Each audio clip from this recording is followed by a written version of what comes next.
नमस्कार. आज आपण एका रिअल इस्टेट जाहिरातीचा जरा खोलात जाऊन आढावा घेऊया. हो. ही जाहिरात आहे तळोजा फेज 2 मधल्या एका गृहप्रकल्पाची. आणि शीर्षक पण मस्त आहे, पेंढार मेट्रो, स्वप्नातील घर वास्तवात. हो, लक्ष वेधणार आहे. आणि त्यात असं म्हटलंय की पेंढार मेट्रो स्टेशनपासून अगदी जवळ आहे, म्हणजे 0 मिनिटांवर. हो, हा मेट्रो टच लोकेशनचा मुद्दा महत्वाचा वाटतोय.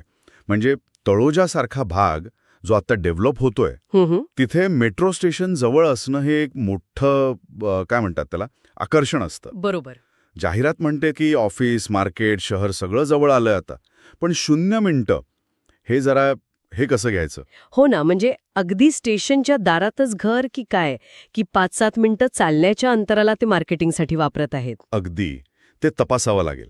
कारण 0 मिनिटं हे ऐकायला खूप छान वाटतं, पण प्रत्यक्षात तसं असेलच असं नाही. खरंय, तळोजा फेज 2 तसाही अजून विकसित होतोय, त्यामुळे कनेक्टिव्हिटीचा मुद्दा तिथे घर घेणाऱ्यांसाठी नक्कीच महत्वाचा असणार. निश्चितच. बरं, जाहिरात एका G+22 मजली टॉवरबद्दल सांगतेय.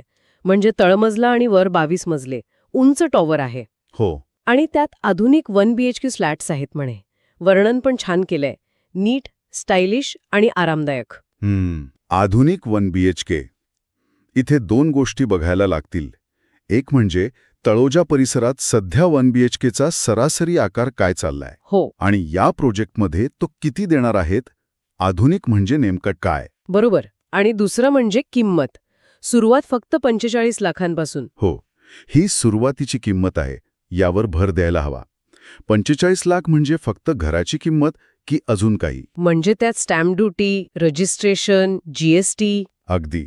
आणि पार्किंगचा खर्च, मेंटेनन्स डिपॉझिट, फ्लोर वाढला की वाढणारी किंमत, हे सगळं मिळून आकडा बराच वर जाऊ शकतो. हो, म्हणजे 45 लाख ही फक्त एक सुरुवात आहे, आकर्षक आकडा. बरोबर.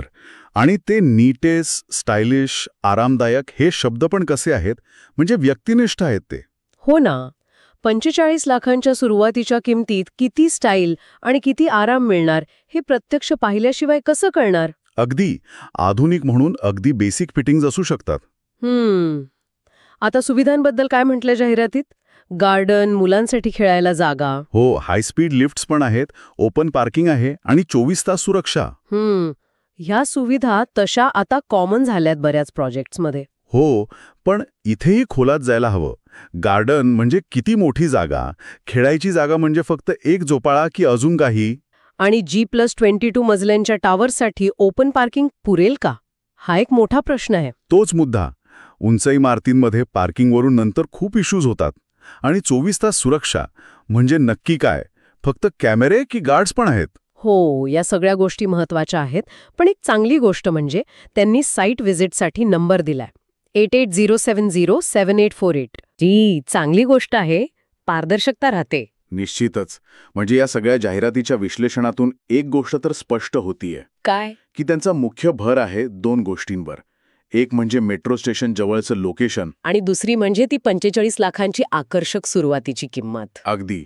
तळोजासारख्या स्पर्धात्मक बाजारात खास करून जे पहिल्यांदा घर घेत आहेत किंवा बजेटमध्ये घर शोधतात, त्यांना आकर्षित करण्यासाठी ही एक स्पष्ट रणनीती दिसतीये. कनेक्टिव्हिटी आणि परवडणारी किंमत हे 2 मुख्य आधारस्तंभ आहेत. हो, पण त्याचबरोबर ती टॅगलाईन पण आहे, स्वप्नातील घर वास्तवात. हे फक्त कनेक्टिव्हिटी आणि किमतीच्या पलीकडे जाते. बरोबर. ते एका मोठ्या आकांक्षेला हात घालत आहेत. फक्त सोयीस्कर आणि परवडणारं नाही, तर स्वप्नातलं घर. लोकांना फक्त विटा सिमेंटचं घर नको असताना एक चांगली जीवनशैली हवी असते, स्वप्नपूर्तीचं समाधान हवं असतं. अगदी तेच मार्केटिंग आहे. तर मग या सगळ्या पार्श्वभूमीवर एक विचार मनात येतोय. बोला. की तळोजासारख्या मुंबईच्या वाढत्या उपनगरात जिथे कनेक्टिव्हिटी महत्वाची आहे, परवडणारी किंमत महत्वाची आहे, तिथे स्वप्नातलं घर म्हणजे नेमकं काय? विचार करण्यासारखा मुद्दा आहे. म्हणजे वेळेची बचत आणि स्वतःच्या मालकीचं घर हेच आजचं शहरी स्वप्न आहे का? की लोकांच्या अजून काही वेगळ्या अपेक्षा आहेत, ज्या कदाचित या 45 लाखांच्या स्वप्नातल्या घरात पूर्ण होत नसतील? खरंय, म्हणजे स्वप्न या शब्दाची प्रत्येकाची व्याख्या वेगळी असू शकते. यावर खरंच विचार करायला हवा.